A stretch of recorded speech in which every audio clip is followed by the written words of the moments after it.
یہودیوں کا 5 نکاتی ایجنڈا ہے متفق علیہ، وہ سن لیجئے آپ۔ آرمیگیڈون نمبر 1، گریٹر اسرائیل قائم ہو جانا اس کے نتیجے میں نمبر 2، مسجد اقصی اور قبۃ الصخرہ کو گرانا نمبر 3، وہاں تھرڈ ٹیمپل، وہ مسجد جو حضرت سلیمان نے بنائی تھی 1000 قبل مسیح میں، پھر برباد کی تھی نبوکدنضر نے، دوبارہ بنائی گئی، پھر دوبارہ ختم ہوئی 70 عیسوی تک گری پڑی ہے۔ ان کا خانہ کعبہ گرا ہوا ہے 70 عیسوی سے لے کر آج تک۔ ایک دیوار ہے ویلنگ وال، جہاں جاتے ہیں، روتے ہیں، پیٹتے ہیں، ماتم کرتے ہیں، وہاں وہ بنے گا تھرڈ ٹیمپل۔ اور نمبر 4، اس میں لا کر رکھا جائے گا تخت حضرت داؤد کا۔ یہ تخت کہاں ہے اس وقت؟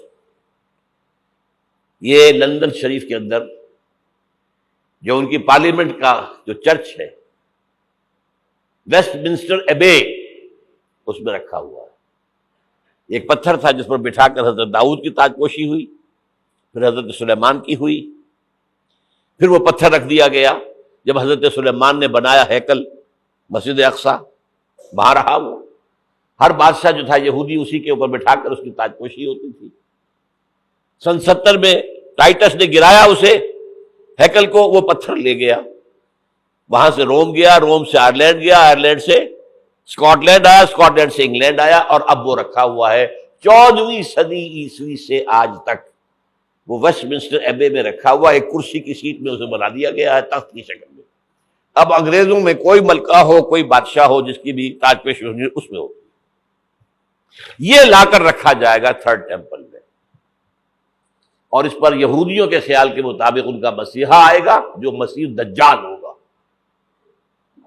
عیسائیوں کے خیال کے مطابق حضرت عیسیٰ آئیں گے، وہ ہمارا بھی خیال ہے حضرت عیسیٰ آئیں گے علیہ السلام۔ بہرحال یہ تو بعد کی باتیں ہیں نا، اس وقت جو میں عرض کر رہا ہوں عربوں پر بہت بڑا عذاب، اور پاکستان کا معاملہ البتہ یہ ہے، میں یقین سے نہیں کہہ سکتا۔ ہینگنگ ان دی بیلنس، ہو سکتا ہے اللہ تعالی ہم پر رحم فرمائے، ہو سکتا ہے، اگرچہ اس کی تو شرائط ہوں گی۔ چمن کے مالک اگر بنا لے موافق اپنا شعار، اب بھی چمن میں آ سکتی ہے پلٹ کر چمن سے روٹھی بہار، اب بھی ہو سکتی ہے۔ اور یہ بھی ہو سکتا ہے کہ اللہ تعالیٰ نے معجزانہ طور پر ہمیں ملک دیا، ہم نے اللہ سے بدعہدی کی، وعدہ خلافی کی، غداری کی، لہذا سزا دی جائے اور ہم سے یہ ملک چھین لیا جائے۔ اٹس جسٹ پاسبل، دور نہ سمجھے، اسے انہونی بات نہ سمجھے۔ جو گھیراؤ ہو رہا ہے آپ کے مغرب میں نیٹو فورسز اور مشرق میں بھارتی فورسز گدھوں کی طرح بیٹھے ہوئے انتظار کر رہے ہیں پاکستان اور ڈسٹیبلائز ہو جائے، یہاں اور بدامنی ہو جائے، مغرب سے نیٹو فورسز داخل ہو جائیں، مشرق سے بھارتی فورسز آ جائیں اور ہمارے ایٹمی دانت توڑ کر اور پھر ہمیں بھارت کے سامنے ڈال دیا جائے، نو ڈو ایز یو لائک۔ یہ ان کا نقشہ ہے، ہوگا کیا وہ اللہ جانتا ہے، ہوگا وہ جو اللہ چاہے۔ لیکن اللہ کا چاہنا جو ہے وہ کس پر منحصر ہے؟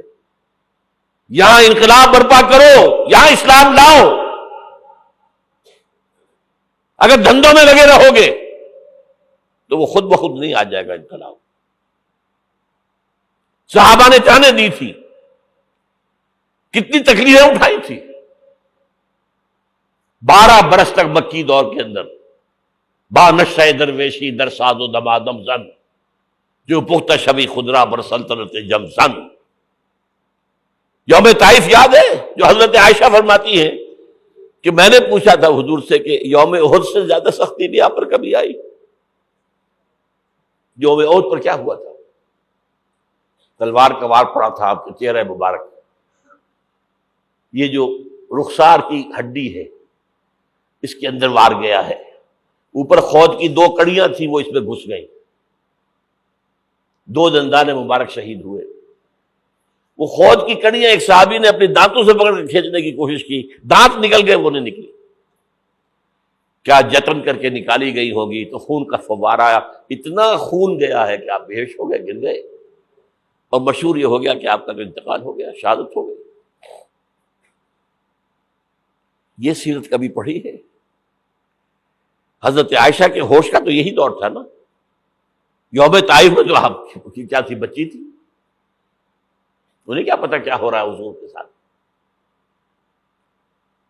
3 دن تک حضور مکے کی گلیاں اور وہاں کے اوباش لوگ پتھراؤ کر رہے گئے تھے اس امید میں کہ شاید وہاں کا کوئی سردار ایمان لے آئے، تو یہاں تو ابو طالب بھی فوت ہو گئے، یہی دنیاوی سہارا تھا، خاندانی سہارا تھا ابو طالب کے ذریعے، اور گھر میں ایک دلجوئی کرنے والی رفیقہ حیات تھی، وہ بھی، ان کا بھی انتقال ہو گیا۔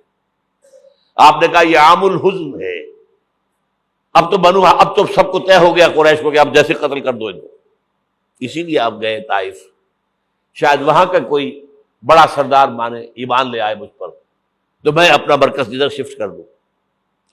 تینوں سے ملے ہیں، تینوں نے وہ جواب دیے، نکل جاؤ یہاں سے، میں تمہارے ساتھ بات بھی کرنے کو تیار نہیں۔ اچھا، تمہارے سوا کوئی نہیں ملا تھا اللہ کو نبی بنا کر بھیجنے کے لیے؟ دیکھو جاؤ، میں بات نہیں کرنا چاہتا، ہو سکتا ہے میں بے عزتی کر بیٹھوں، اور واقعی تم اللہ کے نبی ہو تو میں مارا جاؤں گا، جاؤ جاؤ جاؤ۔ یہ سلوک محبت کے ساتھ ہوا۔ اور پھر چھوکروں کو، اسٹریٹ ارچنز جنہیں آپ کہتے ہیں، اشارہ کیا تھا، خبر لو ان کی، پتھراؤ ہو رہا ہے، ساتھ کوئی ہے ہی نہیں، ایک آدمی صرف، زید ابن حارثہ۔ اب سامنے سے پتھر آ رہے ہیں تو حضرت زید آگے آ جاتے ہیں، ڈھال بنتے ہیں، مجھے لگے پتھر حضور کو لگے، اب پیچھے سے آ رہے ہیں، چاروں طرف سے تو ڈھال نہیں بن سکتا ایک شخص، جسم لہو لہان، خون جا کر جوتیوں میں جم گیا ہے، جوتی اتر نہیں۔ پھر وہاں سے واپسی پر جو دعا مانگی ہے،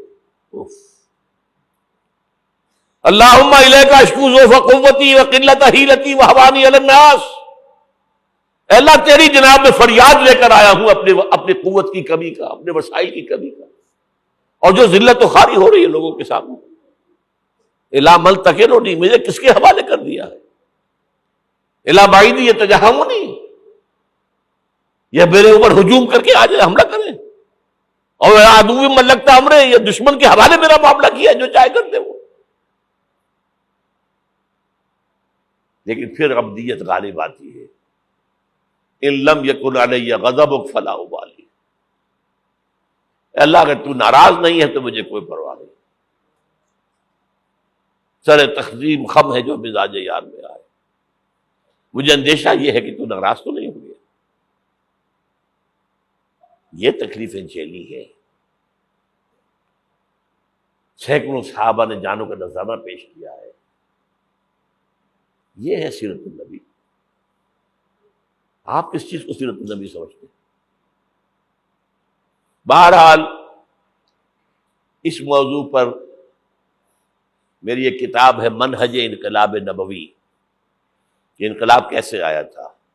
اگر دل میں ذرا بھی آرزو پیدا ہو گئی ہو کہ اللہ قبول کر لے مجھے بھی،